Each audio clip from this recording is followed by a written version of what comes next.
West Coast Milblogger. Your latest news on the conflicts around the world shaping our reality.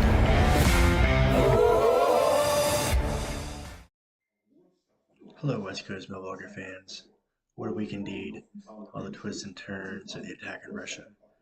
Putin 2.0 is sharing, you got intelligence from Iran as well. Better intelligence than what the US shared.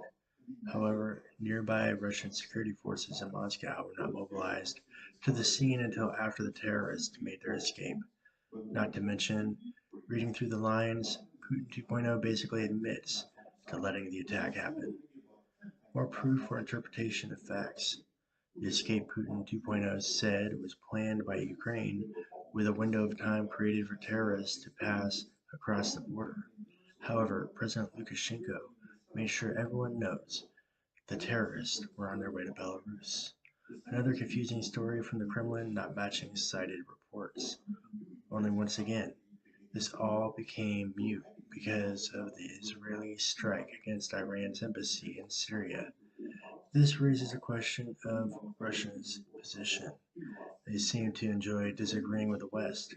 This might mean support of Israel, as the U.S. calls for an immediate ceasefire, improving relations with Iran. Only now Iran wants blood. They ask the U.S. to step aside. Once again, where are the Russians politically when backing the Jews in the Middle East? Could it be enough for a rift with Iran? We can always count on conflict in this regard. That's why West Coast Milblogger exists. We've gotten so far ahead of this topic because of journalistic insights from clippings pre 9/11 and beyond. That was the moment meant to change the course of history. Now, it's an Israeli airstrike in Syria. Next week remains to be played out. Remember, we were just noticing no news from the Middle East and then Armageddon. Even Russia's Orthodox Church has proclaimed a holy war in Ukraine. Then China keeps flexing its muscles with a large disposable population of young men, nearly 30 million fighting age with nothing to do. They're not going to help Taiwan in recovery efforts, yet they accept condolences for the victims. Once again, an awkward social interaction between nations causing international political controversy. No one wants to start a nuclear war over a humanitarian gesture, while it's possible with China to get mixed up into something bigger than anticipated. Obviously, with Gaza, it's a different story. That's after an attack against food aid workers so egregious. Anthony Blinken has said the U.S. could change its course for support of the Jews. His family survived the Holocaust. There is also mention of the need to limit civilian casualties, or at least placing restrictions on monetary aid, while others fight to keep relations with Israel as they are now. Yet it's been made clear America isn't acting aggressively. They're supporting the Jews in faith at this point. So, when Iran demanded the U.S. step aside as a plain response to the killing of generals in Syria, the U.S. responded that Iran shouldn't attack its bases in the Middle East. Of course, alluding to recent attacks against U.S. bases in the Middle East by Iranian proxies, as well as threats of total destruction.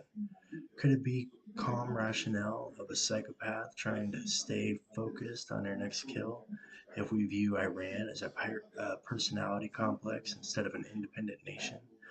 Most certainly. Yet of all the countries in the world, with Australia possibly a distant second, America has experienced the rampages of serial killers and mass shooters. So it's possible the U.S. steps aside, allowing Iran to attack Israel as it sees fit, while at the same time preserving itself as an arms dealer, as it has with other democracies around the world. Russia tries to take the same stance with Iran, shielding it against the West. However, it could be possible for Russia to lose favor with Israel, a nation known for grudges against unfriendly nations. If China's peace plan for Ukraine gets adopted internationally, then this new rift between Israel and Russia could become the greatest change in international affairs because of this war. It remains to be seen, yet scenarios are in motion to define Russia's relationship with the world. If NATO can remain strong enough to end the bullying on the European continent forever, a new dynamic of intense relations between Russia and Asia is going to be forced into play. Then maybe the world can relax as we watch their relationship develop. Only, as we've been witnessing, the Middle East looks to create a row with Islamic linked terrorist cells operating across the world. Thank you.